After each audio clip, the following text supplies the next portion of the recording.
Mark Rogers TV and the ouster of Al Golden at the University of Miami. Let's run down the numbers and the situation and then review the tenure, tell you the good and the bad, and now going forward. 32-25, Al Golden's record at Miami. That's not good enough at a powerhouse like Miami, an expected powerhouse like they have at the U. But 32-25 in the light of him taking over the job in December of 2010 amidst NCAA issues, unlike anything we've seen outside of Miami since going back to SMU in the mid to late 1980s. So picture what USC is dealing with right now in regards to scholarship reductions that they in a bowl ban going back a few years ago at USC. And the Trojans are 4-3 right now with all that talent because they lack depth and they got hurt in the numbers game. The same thing at Penn State, and we see the Nittany Lions trying to recover under James Franklin. So Al Golden comes in a less of a football program at the time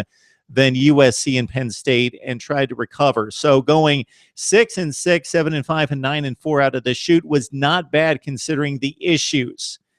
But then he got the scholarships back and the bowl ban was lifted and he got his numbers back very quickly and was not able to deliver after that. So going 6 wins, 7-9, and even the 6-win season last year, a disappointment, but considering the circumstances and trying to dig out of that hole, understandable. But even despite those limitations, Al Golden has recruited rather well. Those Miami classes are typically in the top 25, some of them under Golden in the top 15 in the nation. That's a lifeblood of any college football program are the players that you bring in. And Al Golden has not been short on talent, not to play with the Florida States and the Ohio States and the USCs and the Alabamas, but to compete in the Coastal Division in the ACC. Miami has had the best talent in that division for the past 3 or 4 years. Meanwhile, the likes of Duke and Georgia Tech has won the division. They have not been able to beat the likes of Duke and North Carolina and Georgia Tech. And even Pitt and Virginia have beat Miami at times under Al Golden. The Coastal Division is one of the worst divisions in college football in the Power Five, and Miami is 17-18 in the ACC. Sure, they have to deal with rival Florida State every year, and they are 0-5 against the Seminoles. Actually, Al Golden is 3-11 against teams ranked in the top 25, and he was embarrassed in a bowl game 2 years ago against Louisville, lost another bowl game against South Carolina, 0-2 in postseason play. So the early returns on Al Golden were very good, but about 2 years ago, the payoff should have started to come, and it has not come to fruition for Al Golden, culminated with his 58-0 embarrassment against Clemson.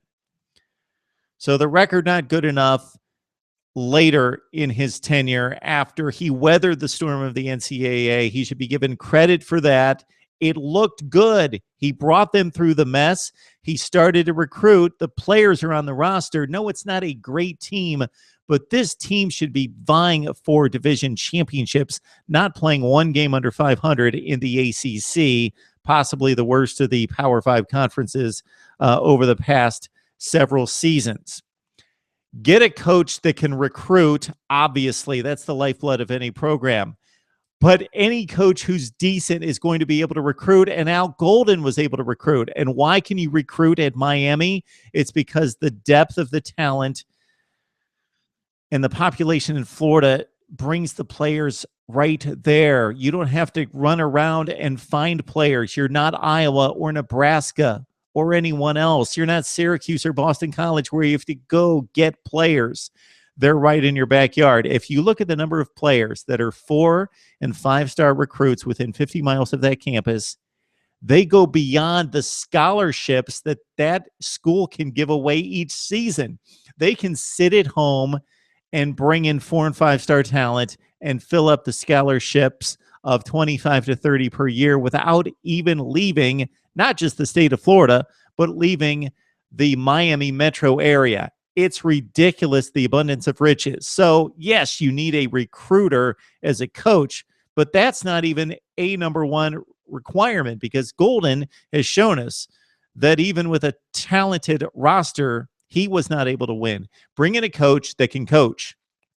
Bring in a coach that demands respect and has players that will fight for him on the field. This Miami team is low on effort, high on talent, low on effort, low on fundamentals, and Al Golden is not a good game coach. So we need a coach at Miami who can coach in the game, who inspires players, who teaches players, and who builds a staff that can do the same. The offensive line play has been atrocious. Miami has recruited offensive line potential that should be able to perform on the field, and that's not been the case. And that's one place, in addition to quarterback, where you need player development and you need coaching, is that offensive line. We've seen it time and time again where top of the line offensive line coaches have taken scraps and developed top line play up front on the offensive side of the football. So hire a coach who can do the job as a leader, a builder of a program, and a developer of talent. Yes, the recruiting's the lifeblood of the program, but this may be one of the easiest places to recruit in the nation, not just because of the name and the name brand, but because of the location and because the kids are right there. Miami, go get your guy. He needs to be able to coach players and build a program and establish respect and a team mentality that they pull for each other, they fight for each other, and they play to the last snap. Those are my thoughts on the Miami job right here on Mark Rogers TV.